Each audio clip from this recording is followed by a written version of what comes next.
31살의 다이 포스터는 지금 막 의사로부터 예후가 좋지 않은 유방암 3기 진단을 받았습니다.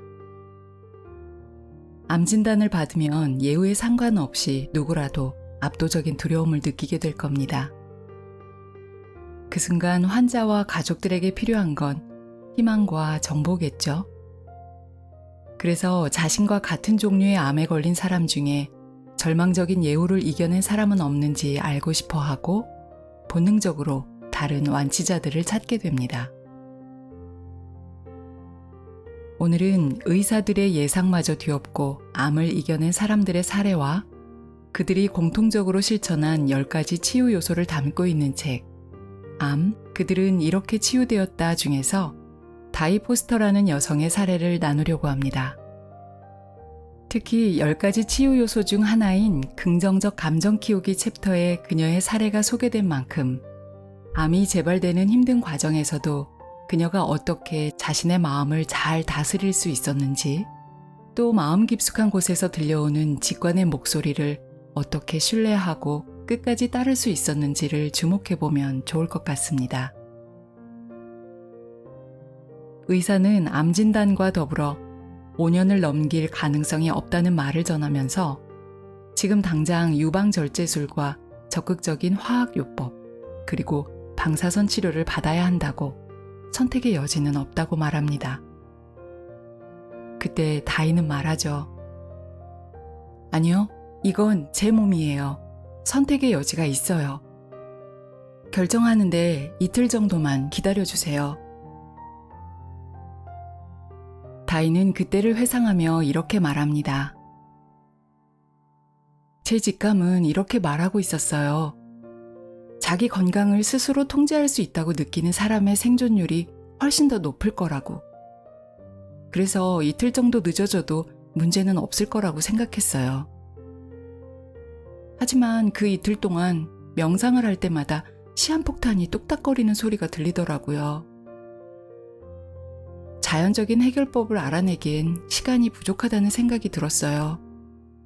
그렇다고 기존 치료법을 따르는 것도 부담감이 너무 커서 일단 3가지를 한꺼번에 동의하지 않고 수술만 먼저 받기로 했어요. 저는 그 결정이 그 시점에 저에게 맞는 결정이라는 확신이 들었습니다. 16년이 지난 오늘날 그녀는 그 이틀 사이에 스스로 내린 결정에 만족하고 무엇보다 서두르지 않았던 것을 감사하게 여기고 있습니다. 스스로 결정을 내릴 수 있다는 자신의 능력에 대한 깊은 신뢰가 암 환자가 된 갑작스런 삶의 변화에도 적응할 수 있게 한 힘이었다고 믿고 있고요. 그녀가 수술을 받은 다음 날 하루 동안 46명의 지인이 문병을 다녀갑니다. 그러나 그 가운데는 무슨 심파 드라마를 보러 찾아온 것 같은, 다시 말해 다이에게 위로와 에너지를 전하러 온 게 아니라 아픈 다이를 통해 자기 기분이 나아지려고 온 것 같은 사람들이 있음을 간파합니다. 다이는 이때에도 자신에게 많은 사람이 필요하지는 않다는 것, 오히려 다른 사람들로부터 뭔가를 얻기보다 자기 자신의 에너지를 유지하는 것이 더 낫다는 걸 깨닫습니다.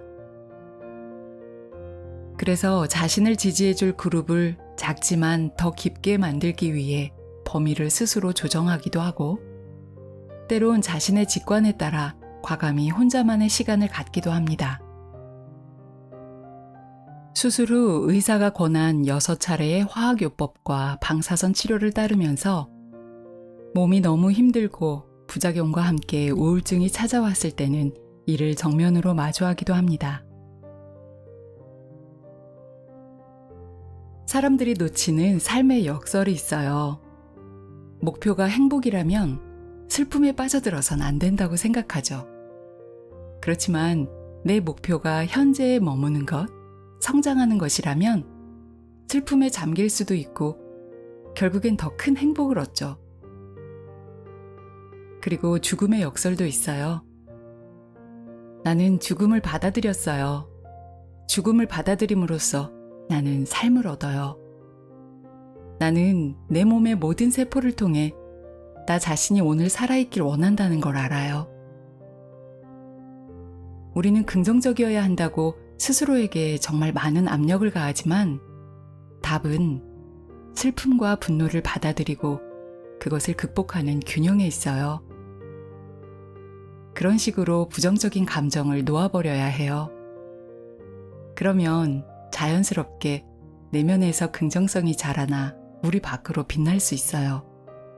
굳이 행복한 얼굴을 하려고 애쓰지 않아도 돼요. 다인은 다른 근본적 치유 요소들과 기존 의학적 치료를 병행하면서 이런 긍정적인 태도를 취한 덕에 7년 동안 재발 없이 치유 상태를 유지합니다. 그러나 38살이 되던 해 암이 재발되었고 조직 검사 결과 폐로 전이된 유방암 4기 진단을 받습니다. 의사는 이번엔 남은 시간이 12개월이라고 말하죠. 그러면서 더 이상 할 수 있는 일이 없으니 완화 치료를 위한 화학요법을 하자고 권합니다. 그러나 다인은 더 이상 기존 치료법을 따르지 않기로 결정합니다. 그리고 자신의 내면의 소리에 다시 한번 귀를 기울이죠.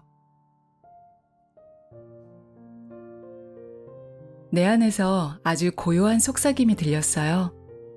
만약에 365일이 남았다면 남아있는 날 동안 행복하고 자연스러워지고 감사해라 라는 말이었어요. 저는 그 소리를 따르기로 했습니다. 하지만 그때 당시 저는 한쪽 폐 전체가 찌그러져 호흡이 어려운 상태였기 때문에 많은 걸 할 수 없었어요. 도대체 내가 무엇에 감사해야 하는 걸까 하는 생각이 들 정도였죠. 그러나 바로 다시 마음을 다잡았습니다. 걱정하지 말자. 답을 알아낼 시간이 365일이나 남아있어. 그 뒤로 저는 매일 행복하기, 자연스러워지기, 감사하기 3가지를 실천하자고 마음에 새겼고 매일 그것들을 연습했어요. 그 중에서 365일 동안 행복하기는 365일 동안 그 순간에 존재하기로 바꾸었습니다. 이것은 화가 나거나 울고 싶거나 이불 속에 숨어 세상을 향해 나를 내버려두라고 말하고 싶을 때는 그냥 그렇게 했다는 걸 의미해요. 나는 정말로 그 순간에 존재했어요. 그녀는 질병에 연연해하기보다 온전히 자기 삶을 살면서 건강과 치유의 기적에 대해 배워나갔다고 회상합니다. 치유해야 한다는 부담감에서 벗어난 겁니다. 사람들은 치유에 너무 집착해요. 난 제대로 기능하지 않는 폐에 75%의 초점을 맞추는 대신 놀랍게도 아직 남아있는 25%의 폐에 집중했어요. 나는 그 25%에 감사하며 내 폐에게 이렇게 말했죠. 숨 쉬는 건 내 삶에 정말 중요해. 그러니 아주 조금이라도 더 나아져서 26%까지는 올라갈 수 있지 않을까? 그걸로 난 충분해.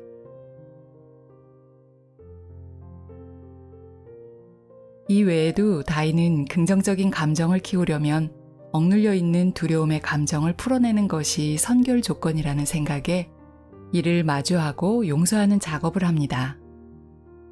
식단을 다시 바꾸고 보조제 사용을 늘렸으며 전부터 해오던 운동도 빼먹지 않고 지속했습니다. 말기암 진단을 받은 지 2년 후에는 그녀의 선택을 든든히 지지해주던 남편과의 사이에서 건강한 사내아이도 낳았습니다. 기존 의학은 그녀를 포기했지만 아이를 가질 만큼 건강하다고 판단한 자신의 직감과 몸의 느낌을 믿은 결과였습니다.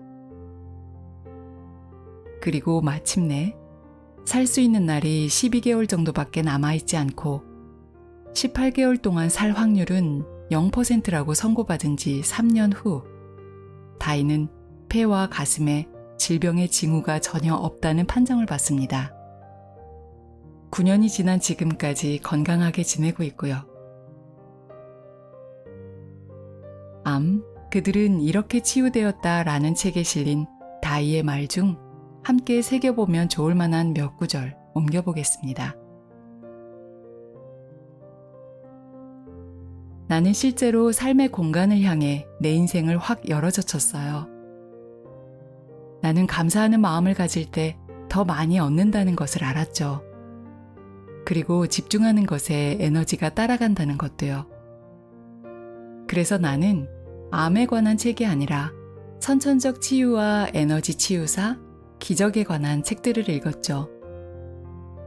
나는 그냥 차분하게 책을 읽기 시작했고 내 몸의 모든 세포와 함께 내 몸이 치유될 수 있다는 걸 알았습니다. 나는 내 몸과 싸우지 않았어요. 사람들이 암과 투쟁한다고 말할 때 나는 그 언어를 이해조차 못하겠어요. 나는 내 암과 연결되어 있어요. 나는 암에게 나는 너를 쫓아내지 않을 거야. 그리고 떠나라고 떠밀지도 않을게. 너는 내 몸의 일부니까 머물 수 있어. 내가 너를 만들었고 너를 제거할 수도 있어. 하지만 네가 여기에 있겠다면 나는 너와 함께 기쁜 마음으로 살 거야. 나는 네가 나에게 가르쳐 줄 것이 있다는 걸 알고 있고 들을 준비가 되어 있어. 내가 두려움을 억누르고 있다는 것을 깨달은 날, 내 안에 가장 깊은 두려움과 정면으로 마주하기로 했어요. 아주 조용히 이 어두운 구름 주위에 손을 내밀고 말했어요. 안녕 죽음, 우리가 대화할 시간이야. 정확히 그날 우리가 무슨 말을 했는지는 기억나지 않지만 죽음과 내가 그 대화를 끝냈을 때 나는 마치 다른 사람이 된 것 같았어요. 나는 언젠가 내가 죽을 거고 그날은 내가 가야 할 날이기 때문에 편안하고 우아하게 그리고 자연스럽게 죽음을 맞이할 거라는 걸 마음속 깊이 알고 있었어요. 죽음은 그것이 어둡고 슬플 거라는 사실을 상기시키기 위해서가 아니라 내가 오늘 갖게 될 기쁨을 상기시키기 위해서 매일 나와 함께합니다. 죽음은 언젠가 내가 여기 없을 것임을 상기시켜주는 가장 친한 친구이며 내가 날마다 할 일은 볼 수 없는 날에 대해 더 이상 걱정하지 않는 것입니다. 저는 나에게 상처 준 사람들에게 편지를 썼어요. 하지만 보내지는 않았어요. 왜냐하면 그건 그들과 화해하려는 것이 아니라 나 자신, 내 삶, 내 과거와 평화를 이루기 위한 것이었으니까요. 우리는 자기가 스스로에게 하고 있는 이야기를 알아차려야 해요. 우리는 잠시 스쳐 지나가는 부정적인 생각 하나를 붙잡고는 그것을 마음속에서 한 단락 정도 되는 문장으로 만들어내요. 그런 다음에 그 부정적인 생각을 하나의 완전한 이야기로 바꾸고 그걸 다시 영화로까지 만들어내죠. 그 정도까지 가면 이제 이 부정적인 생각이 아예 사실이라고 여기게 됩니다. 그런 부정적인 생각이 떠올랐을 때 한 걸음 물러서서 이 생각이 과연 사실일까? 라고 묻는 게 아니라 말이죠. 우리는 부정적인 생각이 떠오를 수도 있다고 인정하기보다 부정적인 생각을 하면 안 된다고 착각해요. 긍정적이 되라는 건 여러분에게 일어날 수도 있는 나쁜 일을 생각하지 말라는 의미가 아니라 나쁜 일이 생겨도 스스로 대처할 수 있다는 것을 아는 거예요. 그렇게 되면 두려움은 사라지고 더 긍정적이게 되죠.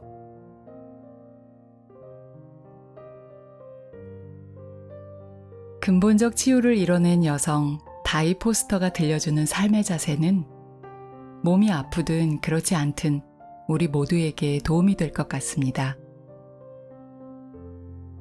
1,500건 이상의 근본적 치유 사례를 분석하고 전 세계 수백 명의 암과 난치병 완치자들과의 심층 인터뷰 등 15년간의 연구 결과를 담아놓은 책, 암, 그들은 이렇게 치유되었다에 대해 의학 박사인 켈리 브로거는 이렇게 추천사를 적고 있습니다.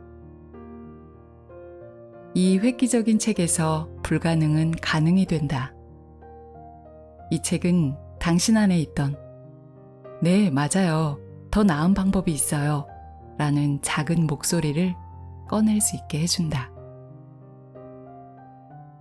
우리 내면의 목소리를 따를 힘과 희망, 그리고 치유에 대한 정확하고 다양한 정보가 필요한 분들께 부디 이 책이 가 닿기를, 그리고 어제보다 오늘 조금 더 건강해지는데 유용하게 쓰이길 바라봅니다. 오늘도 몸과 마음과 영혼의 평화를 기원합니다.